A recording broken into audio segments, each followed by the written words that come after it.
Not all Smash fighters are made equal, and with each passing game comes a longer list of characters we have to try and learn the matchups for. I mean, Ultimate's been out for 5 years now, and people still don't know what stage to take Mario to. As you can imagine, lots of fighters equals lots and lots of hate. But which Smash Ultimate characters spark the largest fires in that regard? That's what I want to look at. So here are, in my opinion, the top 5 most hated Smash Ultimate fighters based on the never-ending amount of salt I see pour from this community. Whether it be because they're annoying to fight, boring to watch, or simply seen as a wasted slot, everything's on the table. Hate never tasted so good. Number 5. Not gonna lie, when thinking up the spots for this list, I had a clear idea of who the top 4 were gonna be, but I was a bit stumped when it came to this 5th placement. While I could definitely justify putting someone like Rob, Samus, or even Aegis here, in the end I landed on Mr. Game & Watch. And then I got hit by his frame 3 out of shield option. With Ultimate introducing a lot of controversial meta changes, I feel like Game & Watch managed to float under some people's radar for far too long. And now he's a contender for being top 10 in the whole game. Despite this, Game & Watch's playstyle in Ultimate has become pretty notorious for how obnoxious it is, and the 2D terror is now largely ridiculed by the Smash community for his ability to mindlessly mash stupid options. This wouldn't be a problem if it didn't work so well. Game & Watch's moves are so safe with animations that are so hard to telegraph that it often feels like he can press whatever buttons he wants without consequence. Only really falling short when it comes to his lightweight, mediocre speed, and lack of tools for dealing with swordies. Even at top level, you see this character often get away with spamming the same smash attacks, aerials, and ledge traps over and over. This is already hard enough to deal with when playing patiently and being as careful as you can. However, Game & Watch's massive rewards from you simply breathing on his shield, combined with his overbearing juggling tools, multi-purpose reflector, and giant long-lasting hitboxes, make it so that it's incredibly difficult to get your hands on him, especially if you're down a stock and forced to approach. And man, do these Game & Watch mains know it! No wonder they play with a massive smirk on their face the whole time. At least someone's having fun. Number 4. I find it fascinating the way Sakurai has to restrict certain characters so that they can still work as a fighter in Smash. You can see it mostly with Ridley. They really scrunched up a lot of his animations so that he doesn't appear too big or reach too far. It's kinda awkward, but it makes sense. Then they added in Min Min. Looking back, Min Min never stood a chance of winning over the crowd. Not only was there already a general disinterest in the community when it came to her addition, but add on to that the universal fear that arose when her moveset was finally shown off, and you've got a recipe for a fighter who leaves a bad taste in your mouth before they've even released. Little did we know that this was just the beginning.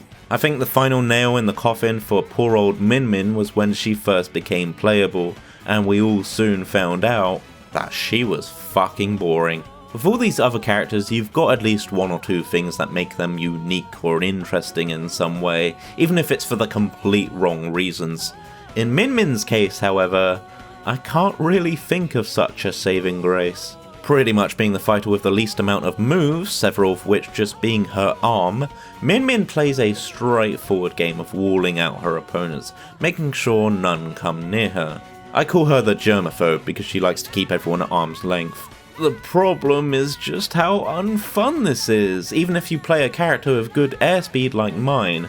Sakurai keeps doing this lately where he wants a new character to stay faithful to their original game, but more often than not this doesn't work in Smash, and I'm starting to think Sakurai knows this but just keeps doing it anyway. Fighters Pass 2 was just his way of punishing us for being greedy, wasn't it? Speaking of which, number 3. Yeah, I'm not going to sugarcoat it. I could sit here all day listing out the evils Fighters Pass 2 brought upon us, but even when it comes to DLC, Kazuya really is a special case. Think about it, Joker's like the DLC version of Sheik, Hero's like the DLC version of Robin, but Kazuya is like the DLC version of Terry, a character who's already DLC. Which of course means that logically, Kazuya is the most DLC fighter. It's like we've been introduced to our first third stage evolution Smash character. and he's fucking terrifying.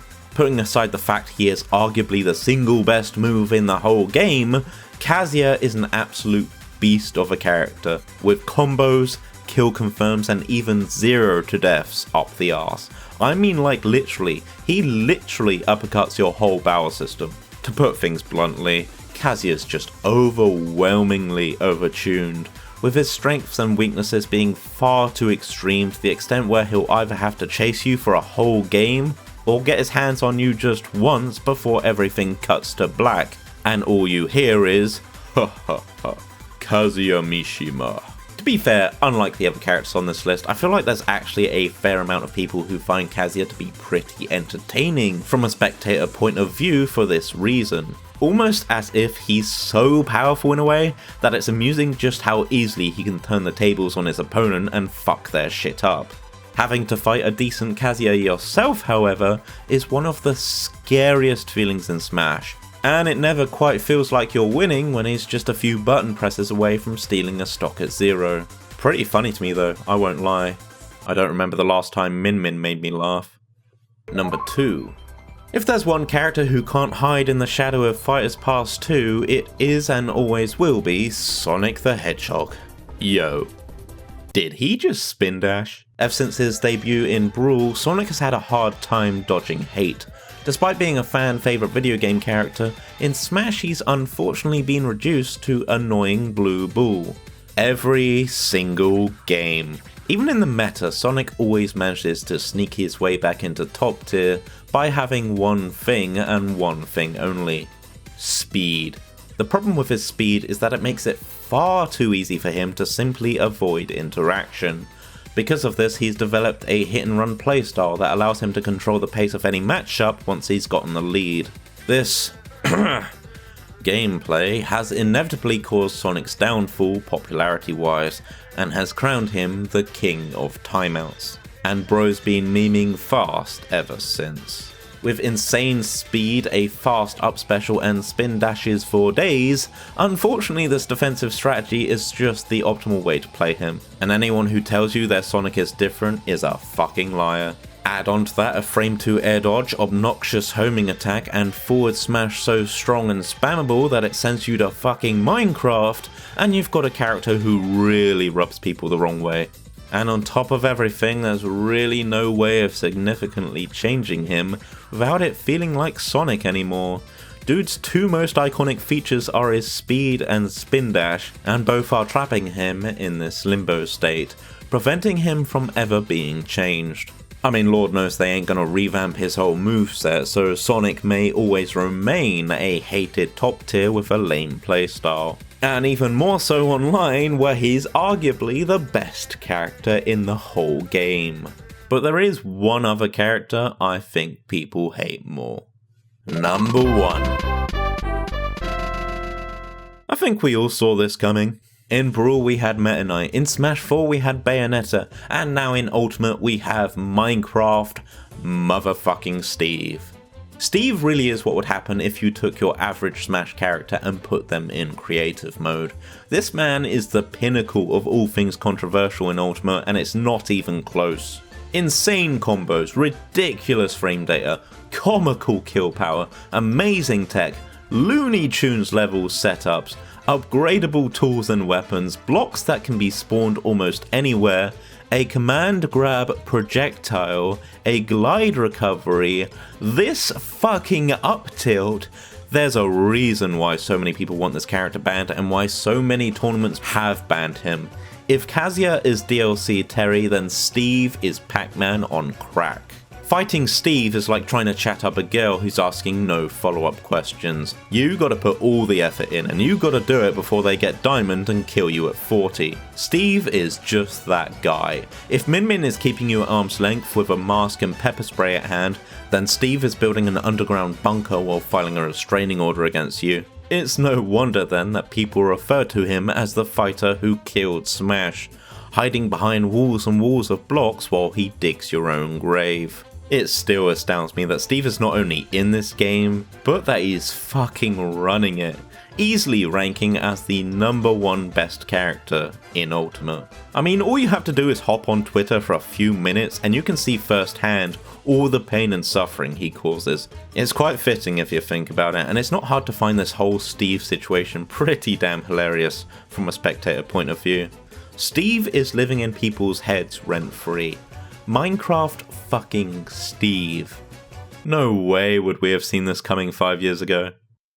Fun fact, I also asked ChatGPT this exact topic, and it gave me this.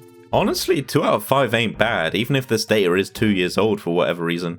Might explain why Steve isn't on the list. Bayo being on here is also kind of based, and strongly implying that K. Rool as a Wi-Fi character is honestly the fucking cherry on top. Oh. Thanks so much for watching. If you enjoyed and want to see more videos like this, be sure to like, subscribe, hit the bell, and all that jazz. And if you want to see what fighters I personally find disgusting, don't worry, I've got you covered. There's no shortage of hate on my channel, I can assure you. Now if you'll excuse me, I've got a montage to finish.